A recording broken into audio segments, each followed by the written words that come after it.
Hello and welcome to the Slumbering Sloth Book Nook, a podcast about all things books, publishing and more. My name is Emma and today my guest is Carl Smith. Carl is the commissioning editor at Severn House. Carl also runs That Publishing blog, giving advice to hopeful publishing candidates. Now on with the show.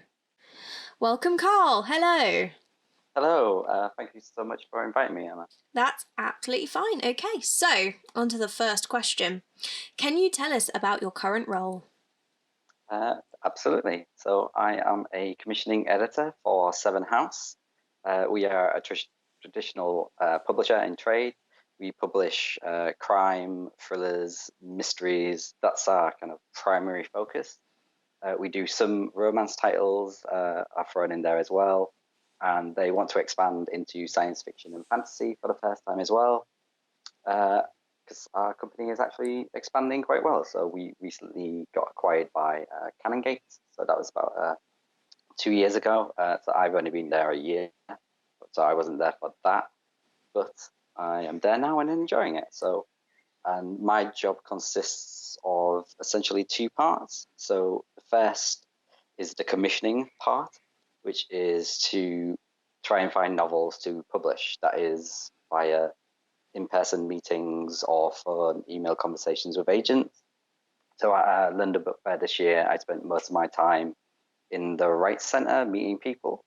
I also research authors and other companies to see if any of their clients could fit our bill. So my company's business model is it's an unusual one.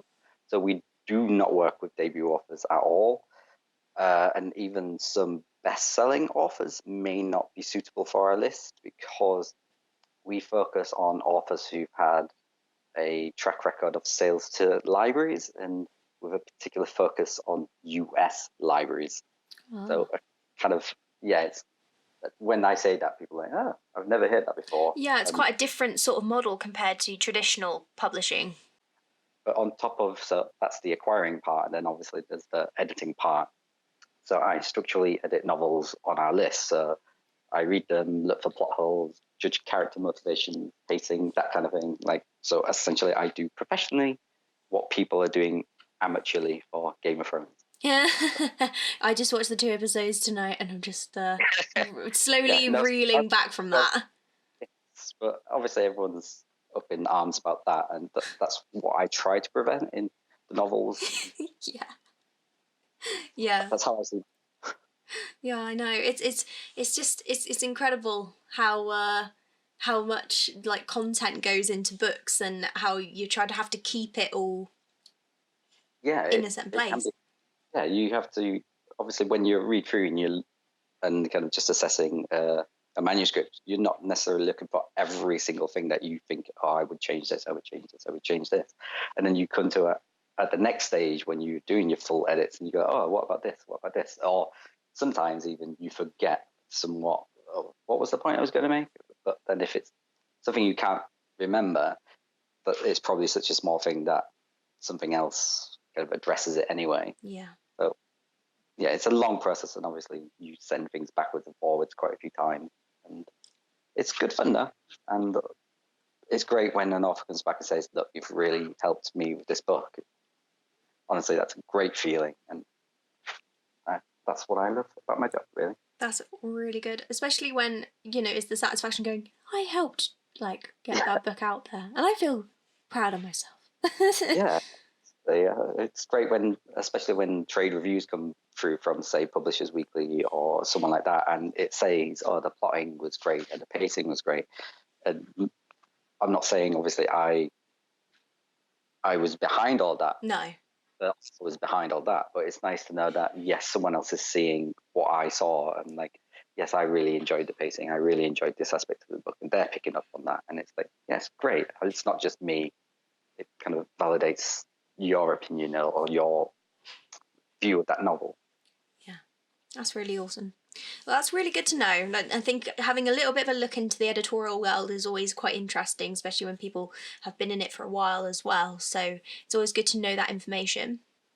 Yeah, it's true. And obviously, everyone always thinks, oh, I just definitely want to go into editorial. But yes, that's one part of it, but there are other parts, and I have worked in kind of other parts as well. Yeah. So I'm not purely just editorial. I've been around Yeah. the houses. That's cool. All right, so we're slightly changing subject now. So obviously you have that publishing blog, which is very, very popular amongst the people who are trying to get into publishing and everything like that, because your blog contains quite a lot of information on how to get people experience and stuff. So what inspired you to start your blog?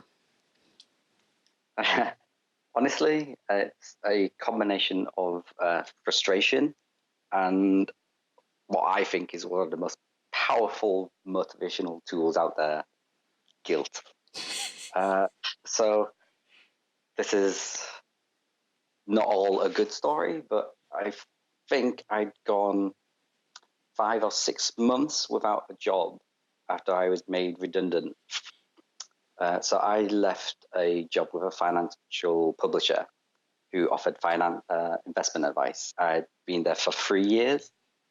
I went from a temp covering maternity leave to managing all the editorial and marketing content through to publication for that company.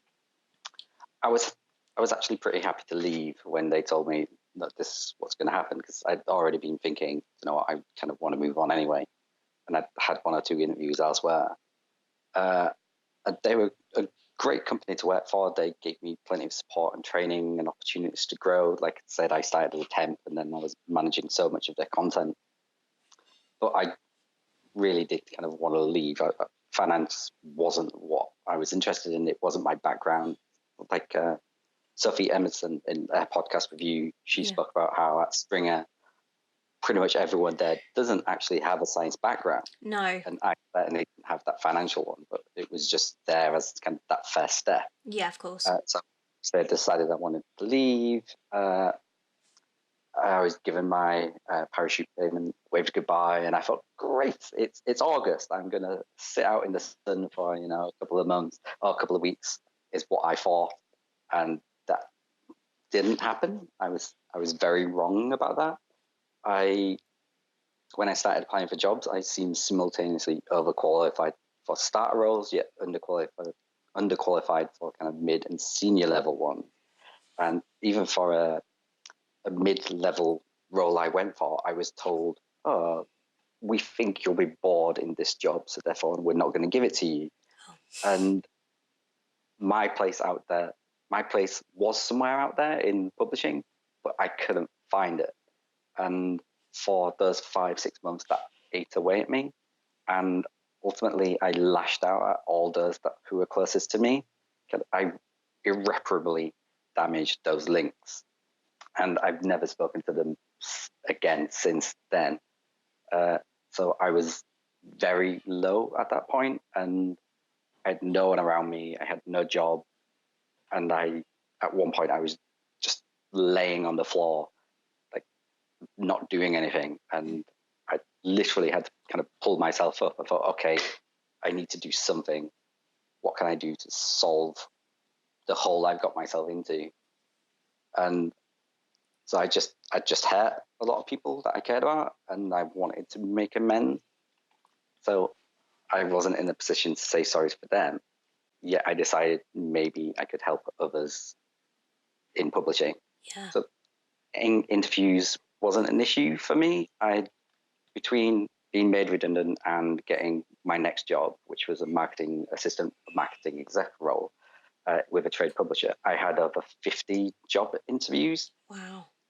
In essentially 9 months, what I did. So I decided I could write about that could help people.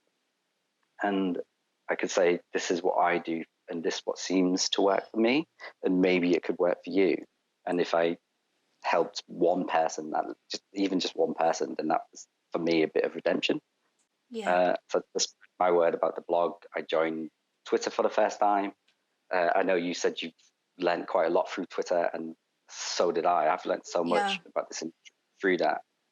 And given I was essentially complaining a lot in my blog, and I was saying how often I would lie in my CV, not by exaggerating my experience, but actually downplay it. downplaying it and saying, oh, I didn't used to manage the editorial or the marketing and stuff like that. I made it anonymous, which is obviously going very well at the minute at the time as I'm speaking to you, and everyone knows my name.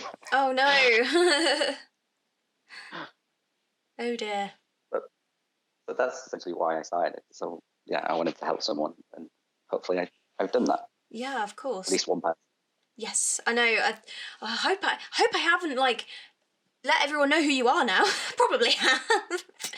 I know. If people come through like charging through with pitchbox and everything, so you've lied to us in the past. Yeah. I know. I know I've seen you at SYP event. You're like, "Hi, I'm this person." I was like, "Oh, hey."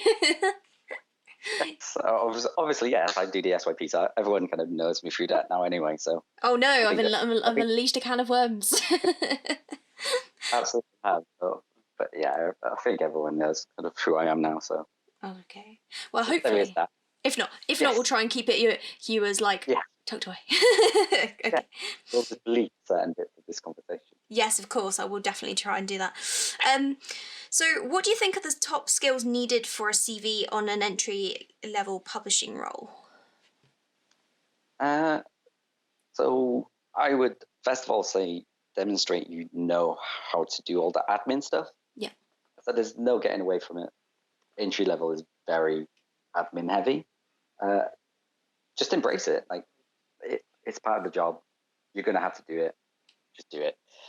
If you have undertaken some work experience with a publisher before and used the likes of Biblio, highlight that. That's very important. I use that all the time with the novels I acquire. So I have to enter them into there. I have to put the bit codes, the BISAC codes, the FEMA codes in there, and put trade reviews from other novels that this author has had and update them with new reviews that we've got for new books. So Biblio is important and admin is important. Even in the job I do, it's still important. So embrace that wholeheartedly. Yeah. Highlight that kind of system data management that you've done.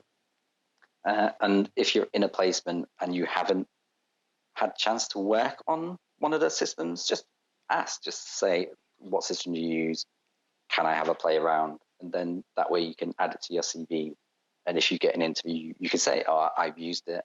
And therefore that's positive, that they're going to see that as great. You know the system we use, and you're going to be able to kind of come in quite smoothly, and they're not going to have to train you so much.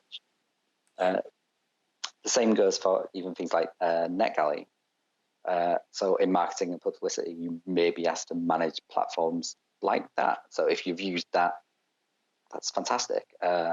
If you've run a blog, say how many followers you've got in relation to how long you've been running, that's very quantifiable experience. So there's the qualitative experience, and that you can say, oh, I'm great at this, but it's fantastic to have the quantitative stuff where you can say, I grew a platform from 0 to 1,000 followers in the space of a year. That's really impressive. And if you can do something like that, show it off. That's amazing and a great skill that not everyone has. Yeah, I think it just takes practice as well. A lot of trial and error half the time. I mean, I started a blog, I just sort of gave up on, but it's a slow progress, and I think we're all learning how to sort of visualize those skills.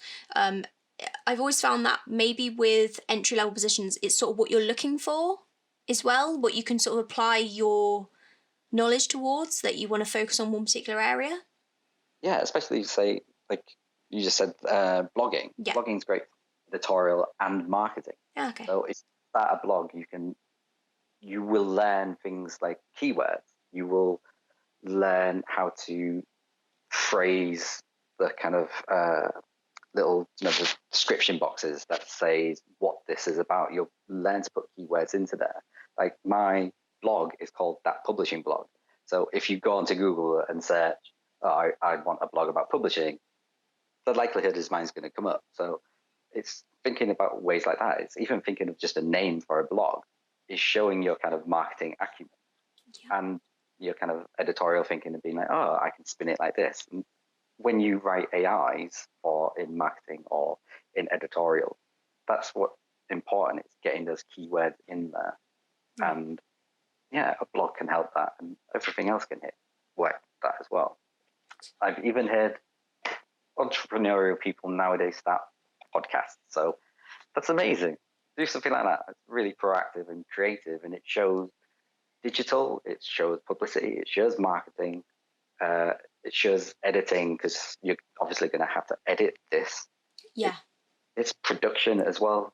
You're showing so many skills in a podcast. Yeah. And that's so impressive. And I'm genuinely impressed that you've done it. And thank you very much. Yeah, I mean, Dale's teaching me a little bit about the editing process. Like, he's more technologically inclined than I am, so hopefully I'm going to learn some as you stuff. said, though, you start from a base of maybe nothing and you grow. Yeah. No one's expecting you to come in and be the finished article and all of a sudden edit a book from 2 weeks experience. That's not going to happen. No, it's a gradual process, isn't it? Yeah, absolutely. It's a gradual process, and that's what you're doing now, and that's what I recommend other people do. They take on these kind of projects. I know Catalina in your last podcast said how many things she's actually doing. She's so proactive. Yeah. And I think that's a great thing. That's what publishers, that's what employers want to see, that you are proactive and that you'll be given a task and you'll go beyond what you've been asked to do. Exactly. I mean, I'm doing some social media for a literary festival, hopefully in the next couple of weeks. So it's just learning the different sort of types of promotional platforms, the skills. I mean, I'm learning a bit about metadata, how important that is. That's just through the podcast, but it's been really helpful.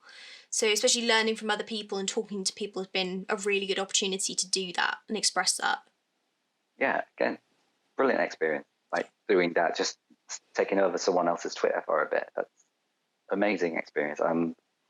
It's something I would recommend other people do. They ask about it. I know the Pink Bibliophile, she runs courses on social media and how to run your Instagram accounts.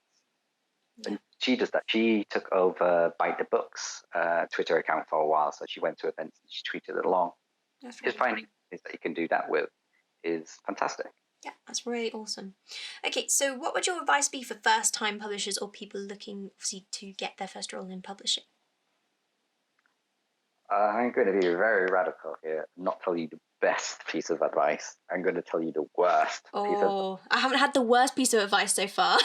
That's a new one. So it was my second work experience placement I'd ever done in publishing. So I joined publishing when I was in my 30s. So I worked in education. Then I was like, I don't enjoy this. I want to do something else. What else can I do? Publishing. Why don't I do that? So I was in my second work experience placement. I was 30 years old, and someone not in the team I was working with. So this was with a traditional trade publisher. So I'll just throw that out there. And in London, so I'd come down and I was staying in an Airbnb out of my own money because they were only giving me £50 a week. You know, unfortunately, that's kind of just something I had to do because I had no friends here, and yeah, I just did it. This was someone not in the team I was with, and I do recommend everyone, if you're in a work experience, go and talk to other people. But as I was talking to them, they told me how they struggled for 5 years to go from academic publishing to trade. They said, if trade is where I wanted to be, focus there and there alone. And I listened to them. Right. I got it in my head that that's what I needed to do. I wanted to work with fiction. I didn't care what type of fiction it was because that's what I enjoyed. That's what I was passionate about.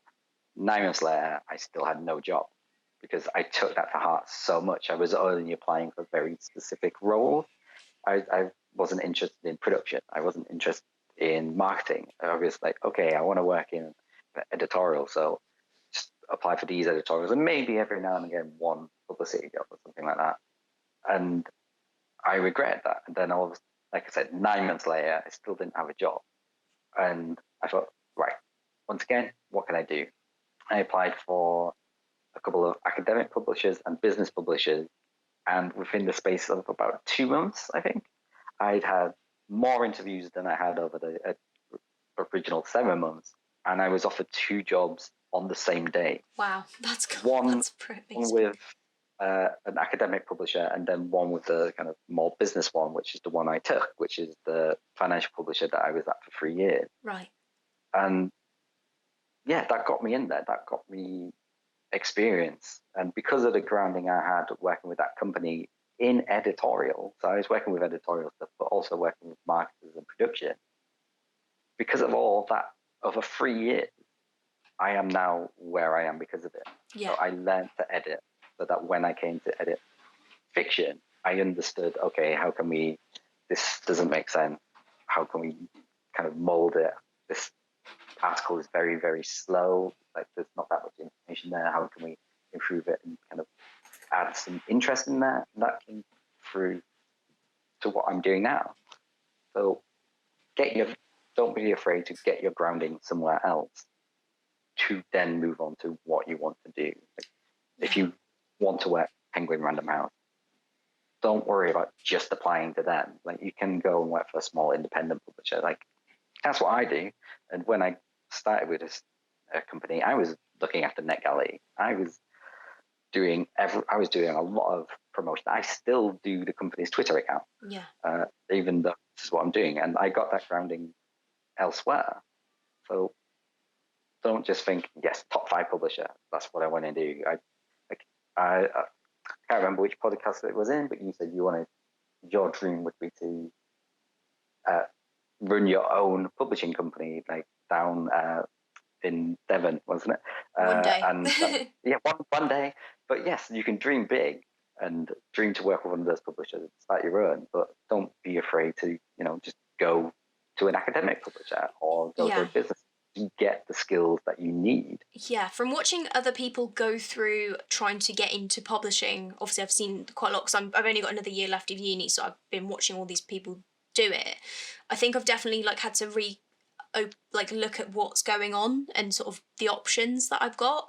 So training in different stuff and getting some different skills, looking not just to your traditional trade publishers, but also looking at other areas as well, to gain experience to then get into publishing. Because I know it's not going to happen, it doesn't always happen straight away. It might do, it can take years. I think it's just looking at other options as well. Yes, completely. And I've already mentioned the kind of be proactive, and you're being so much more proactive than I ever was. So I was doing my MA. So after I finished teaching, I went and did my MA, and I was, okay, what am I going to do now? Actually, I applied for a PhD and I got a PhD proposal accepted. And that's when I first got my very first work experience with Penguin Random House. So I went to that. I wasn't really looking around. I wasn't thinking, oh, what else could I do? It just fell into my lap. Yeah. And I went into it. But you're being so proactive that oh, this is what I can do. This is what I can do. This is what the industry is about. And I didn't have that. But that's what I would advise other people to do, is kind of think, okay, yes, this is what I want to do. But if it doesn't happen straight away, don't worry about it. As I said, I was 30 when I joined publishing. So yeah, exactly. Yeah, it's quite a long process, and yes, I think you just have to learn, take it step by step. And I mean, I applied for the Penguin work experience just before I started uni, and I just didn't expect to get an email. I remember it quite clearly that I was working early shifts at a supermarket at 5 a.m. starts doing college, and I got an email at 9 o'clock at night before I was about to go to bed, and I was like, is this real? Am I dreaming? And and then I was partying in work the next day. I was like, I'm so tired, but I'm excited. So it just happens, and it can just fall in. Yes, absolutely. It can just fall into kind of place. Yeah. The job I finally got after my redundancy was with a non-fiction publisher called Carlton Books. I got that placement or that job because I did a work experience placement with them. Oh. I obviously I had 3 years worth of experience, and they actually knew I had all that experience. So it wasn't a company I actually lied to, thankfully. And I wasn't afraid to kind of go and start at the bottom again. And they saw that and was like, oh, actually, you're really good. Why don't you come and work for us Yeah. kind of full time? And yeah, I landed on my feet with that, but don't be afraid to kind of try different things or different companies or different departments, because that's what I did. I went from editorial essentially to marketing. And yeah, you don't know what will happen. I eventually got back into editing. So Yeah, of course. I mean, I've only just decided that I wanted to do a creative writing dissertation, and that kind of like helped me to go, actually, I can probably learn editorial skills from this. So yeah, that completely flipped it on its head. But it's always skills that you pick up from really sort of random parts of your sort of development over time. So yeah. Yeah, that's really, really good. Okay, so last question. You probably have heard this question troubles people on a weekly basis. What is the book that you've read most recently and you would like to recommend, or books, or anything?